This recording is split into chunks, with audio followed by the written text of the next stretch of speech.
Строительство главного храма Вооруженных сил России началось еще в сентябре прошлого года. Величественное здание высотой 95 метров будет посвящено павшим в годы Великой Отечественной войны. До 9 мая 2020 года работа по возведению этого объекта будет завершена. Рядом с ним на мемориальных стенах разместят более 30 миллионов фотографий тех, кто воевал на фронтах Великой Отечественной. На этих плитах можно будет увидеть и фамилии абхазских героев, участников боевых действий 41-45 годов.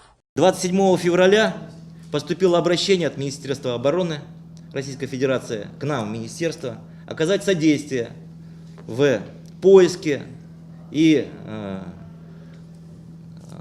представлении материалов в установленном формате, мультимедийном, в архив Министерства обороны Российской Федерации для формирования сведений об участниках Великой Отечественной войны, которые призывались из Абхазии, которые призывались из других регионов Советского Союза, но являлись по национальному признаку абхазцами.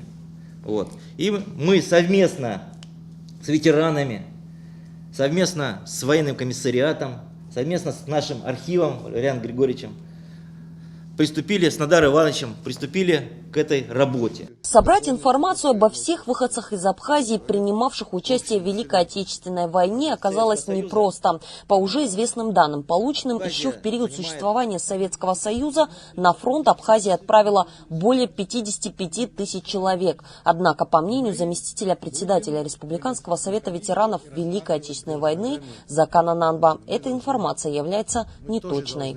Не 55 тысяч, которые ушли из Абхазии, а гораздо больше. Почему? Потому что в книге памяти я, например, не нашел ни одного своего родственника, которые ушли на войну. Там многих нету. Там нету процентов 30, которые ушли на войну. То, что говорите, там ушло, Акумава говорит, что там с Гудауты ушло. Да ни одного мужчины 18-летнего, от 18 лет не осталось в Абхазии. Не осталось в Абхазии. То, что если мы это действительно сможем какие-то уточнения внести, дополнить и так далее, это было бы замечательно. Внести какие-то дополнения так же сложно, как и найти информацию о каждом из 55 тысяч солдат. На сегодняшний день чуть меньше половины бойцов из этого числа остаются неизвестными. К сожалению, не вся информация у нас есть, не вся информация по участникам Великой Отечественной войны. Очень много вопросов связано с миграцией населения, очень много вопросов связано с послевоенными делами и в период нашей Грузино-Абхазской войны. Многие уехали, многие личные дела, карточки не сохранились. Даже вы знаете, Гагровский военкомат во время боевых действий пострадал, здание почти сгорело.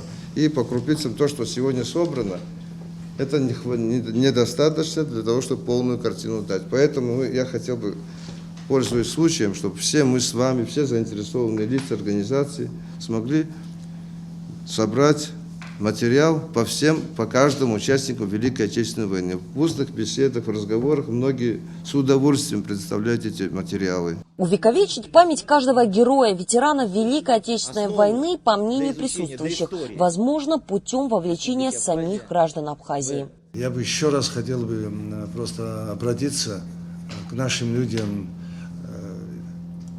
чтобы не ехать далеко в город, хотя в Министерстве обороны у нас можно прийти, дать данные или местный военкомат Сухумский.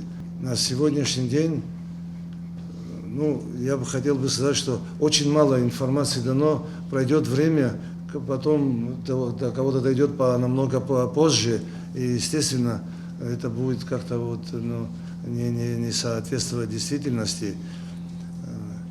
С появлением бессмертного полка много информации было собрано нашими жителями про своих родственников, и фотографии были найдены и через архивы, на наш архив, через архивы Министерства обороны Российской Федерации. Знать имя каждого из своих героев, ушедших на фронт в период Великой Отечественной войны, задача сложная, но выполнимая. Оказать содействие Министерству обороны Абхазии в этом деле может каждый житель Абхазии. Для этого необходимо предоставить военный комиссариат по месту жительства имеющуюся информацию о своем родственнике, принимавшем участие в боевых действиях 41-45 годов. Виола Барганджа, Торник Амичпа, Абазатова.